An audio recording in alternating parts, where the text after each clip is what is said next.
So when I was a young man, just recently out of college, I was a small-town newspaper reporter. And one day I got a call from a funeral parlor, which was pretty common, to deliver an obituary. And the obituary was for a kid. I can't remember. I think he was about 17 years old. So I took the obituary and just said he had died and gave me the details. There was a form you filled out to write an obituary. And afterwards, my editor, who was, and it's important to understand this, my editor was a woman I respected as far as you can respect somebody. She was kind, she was decent, she was smart, she was experienced. So I always took her advice about everything. I was a neophyte. I had no idea what I was doing as a reporter. And she said, look, you got to get a cause of death. They didn't give the cause of death. People don't die when they're 17, so you got to call them back. So I called him back, and the guy admitted that the kid had been in a mental facility and had committed suicide. He hanged himself from a radiator. So I put that in the obit, and a little while later, the kid's mother called me.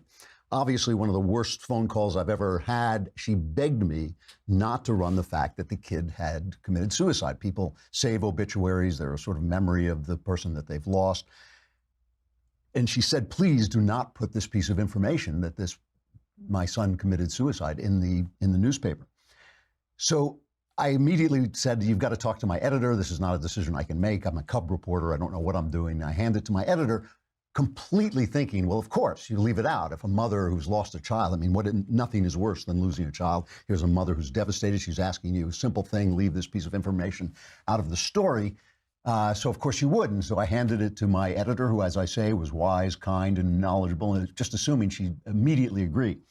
She refused. She, in the kindest possible way, explained that we had to tell the story, that our job as newspaper people was not to decide which facts were relevant, but just to tell the facts, and that it was going to be a small story. It wasn't going to be on the front page. And it kind of calmed the mother down a little bit, realizing that it wasn't going to be a big scandal. But at the same time, she was very disappointed. I was shocked. So I said to my editor, you know, I can't understand why you would do this. What difference does it make?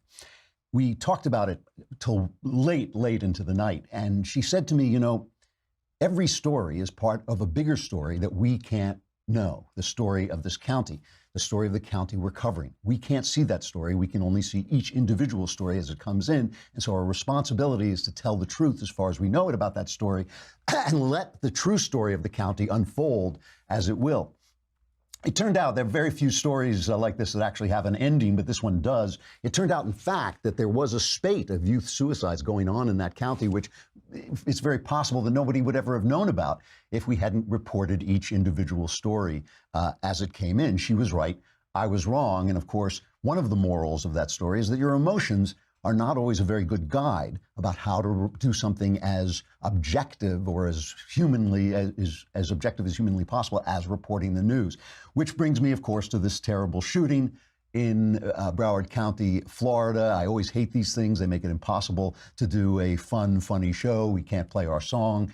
And sometimes I just feel that the argument about them is always the same and always goes nowhere. And I want to talk about that today and why that happens. Trigger warning, I'm Andrew Klavan. This is The Andrew Klavan Show.